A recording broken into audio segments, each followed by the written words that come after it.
Monsieur le député, Monsieur le candidat, cher Jean-Michel, merci de me donner la parole.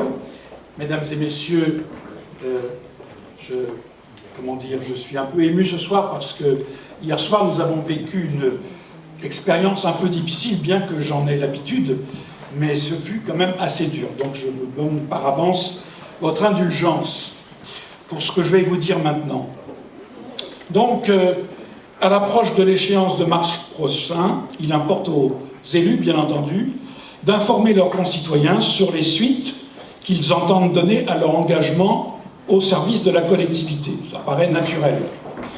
C'est ainsi, par exemple, mais sans aucune concertation préalable, que Christian Fautré, actuel maire de Champigny, a annoncé sa candidature à sa propre succession le 25 octobre dernier, et il faut bien constater qu'il s'est octroyé le droit de se projeter dans l'avenir tout en le refusant aux autres. Et on a pu le mesurer hier soir. Bien, cela dit, en ce qui me concerne, j'ai pris la décision de ne pas me représenter au suffrage des Campinois en mars prochain. Ça ne veut pas dire que je vais rester inactif par rapport à cette campagne, bien au contraire. Mais il y a un moment où il faut savoir arrêter. Pour autant, je ne saurais rester, comme je viens de vous le dire, indifférent à l'avenir de Champigny, puisque c'est une ville où j'ai choisi de participer à la vie publique depuis 1977, comme militant et comme élu, notamment entre 83 et 89, chargé des écoles. J'ai bien connu Madame Schmitt à cette époque-là, puisqu'elle était directrice d'école. Donc les différentes expériences que j'ai ainsi accumulées, et singulièrement la dernière en date, celle de maire adjoint en charge de la santé et de la prévention, m'obligent par conséquent à me situer par rapport à la future municipalité et à ses orientations.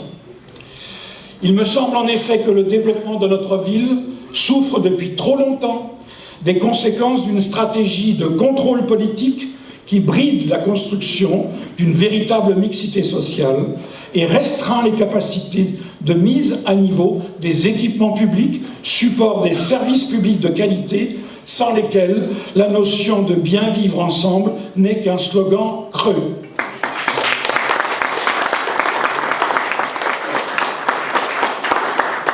Dès lors, un changement de cap et de méthode s'impose. De cap et de méthode.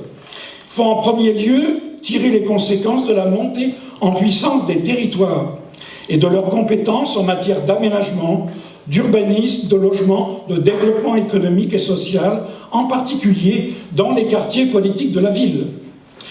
Face à cette réalité, il est plus que temps de prendre conscience des conséquences mortifères du morcellement communal dans la continuité urbaine que constituent les communes proches de Paris. Il est aussi plus que temps de mettre fin, et c'est la conséquence de ce que je viens de dire, de mettre fin à la juxtaposition des fiefs électoraux qui se sont constitués dans nos banlieues au fil du temps et qui, singulièrement dans cette partie du Val-de-Marne, arrangent bien les élus de toute obédience. Mais il faut aussi changer de méthode. Quand j'évoquais l'expérience de ce mandat, je voulais aussi souligner l'atout que représente la richesse humaine de notre ville, mobilisée dans de multiples associations qui concourent à l'entretien du lien social, élément essentiel du bien-être de nos concitoyens. Rien n'est en effet plus délétère que l'isolement, et singulièrement l'isolement des personnes âgées. Pas seulement d'elles, mais notamment. Il faut donc tirer les conséquences de l'échec des conseils de quartier et citoyens dans les quartiers politiques de la ville, mettre en place les procédures qui valorisent réellement les initiatives de terrain, dans le respect des principes républicains, et impliquer effectivement nos concitoyens dans les processus de décision qui les concernent. Moins de grands-messes médiatiques, davantage d'écoute réelle et de rigueur dans le suivi de l'exécution des décisions concertées doivent devenir les principes cardinaux de la pratique de la démocratie au quotidien. Au final, je dois constater malheureusement que les efforts répétés pour convaincre le maire et sa majorité de s'engager dans ces différentes voies sont restés largement vains. Il faut donc en tirer les conséquences.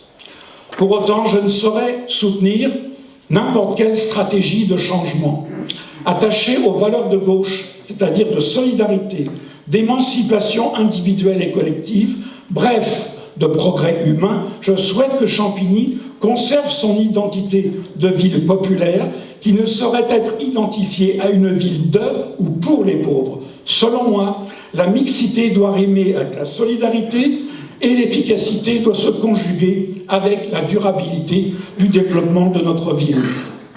C'est pourquoi, considérant la réitération stérile du sempiternel duel politique opposant la liste conduite par un parti communiste qui ne parvient toujours pas à s'émanciper de sa culture hégémonique, comme on a pu s'en rendre compte notamment hier soir, et celle d'une droite traditionnelle agie par son tropisme conservateur, j'ai décidé de soutenir une troisième voie. Cette voie, c'est celle...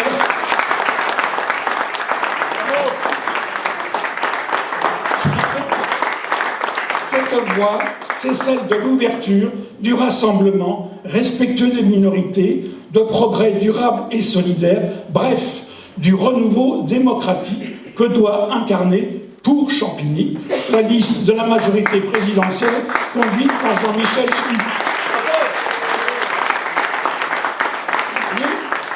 Oui, pour Champigny, c'est le choix qu'il faut faire, et maintenant au travail. Merci.